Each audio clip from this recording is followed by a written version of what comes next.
कौन कह रहा है? वो तो उनसे और क्या उम्मीद करते हैं?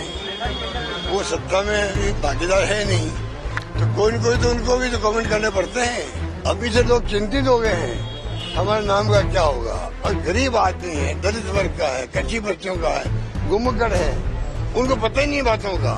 कौन तो उनके पास जा रहा है, कौन गारंटी दे रहा है उनकी भाई नाम इनके आ जाएंगे। नोटबंदी हुई थी ना, तब लोग जो आए थे लाइन लगा लगा कर बेचारे कितने लोग लाइन में मर गए थे, वो आंकड़े हम भी भूल गए हैं। आपके BLO है वो मर रहे हैं, पब्लिक कितनी छूट जाएगी, लंबा प्रोसेस के बाद में पता नहीं क्या होगा।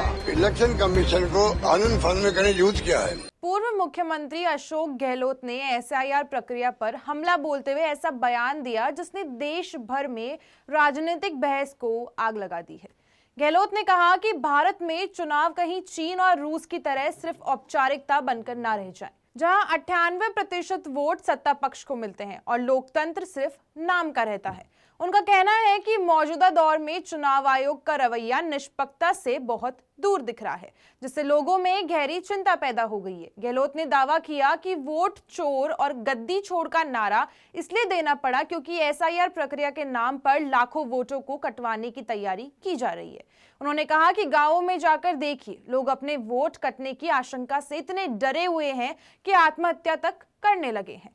ये सिर्फ प्रशासनिक लापरवाही नहीं बल्कि लोकतंत्र पर सीधा हमला है। गहलोत ने मौजूदा सरकार को निकम्मा और नाकारा कहते हुए आरोप लगाया कि राजस्थान में कानून व्यवस्था पूरी तरह ठप हुई है। रोज सड़क हादसे हो रहे हैं, आत्महत्याएं बढ़ रही हैं, सड़क टूटी पड़ी है, भ्रष्टाचार खुलेआम हो रहा है, लेकिन सरकार सब कुछ देखकर भी खामोश बैठी है। उन्होंने कहा कि SIR प्रक्रिया ने जनता में जो भय पैदा किया है वह लोकतंत्र की सेहत के लिए खतरनाक संकेत है। गहलोत ने सवाल उठाया कि अगर चुनाव आयोग सरकार के साथ मिलकर एक तरफा रवैया अपनाने लगे तो फिर लोकतंत्र कैसे सुरक्षित रह पाएगा। उनकी सबसे बड़ी चेतावनी यही थी कि अगर यही ढर्रा चलता रहा तो भविष्य में भारत में चुनाव होंगे भी या नहीं, यह सवाल खड़ा हो सकता है। उन्होंने कहा कि कहीं ऐसा ना हो कि भारत में चुनाव भी सिर्फ औपचारिकता रह जाए, मतलब मतदान सिर्फ दिखावे का हो और परिणाम पहले से तय।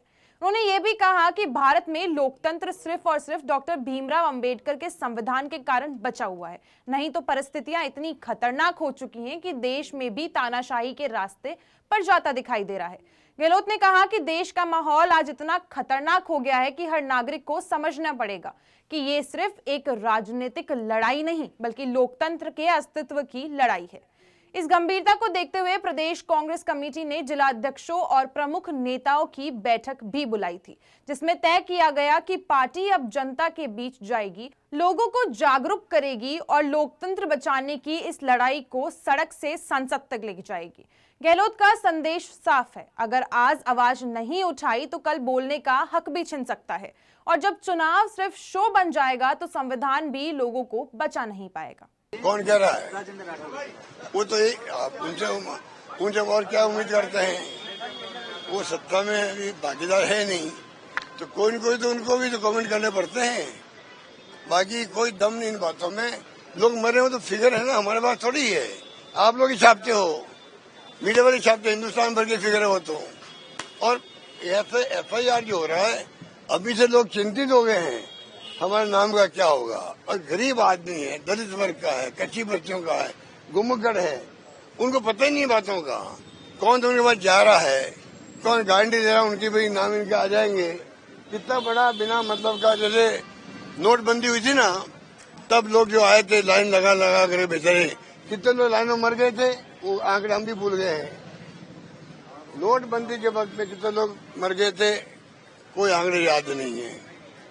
यहाँ बेचारे लोग मर रहे हैं, जो आपके BLO है वो मर रहे हैं, पब्लिक कितनी छूट जाएगी, लंबा प्रोसेस के बाद में पता नहीं क्या होगा। कोरोना आया था तो कितने लोग पैदल चले थे बिहार तक, कहाँ बॉम्बे कहाँ बिहार, बताइए कहाँ बॉम्बे कहाँ राजस्थान। तो ये हालात देख चुका देश। केंद्र सरकार को, मोदी गवर्नमेंट को अनुभव है, पैदल चलने का भी अनुभव है, बैंकों की लाइन लगी वो अनुभव है।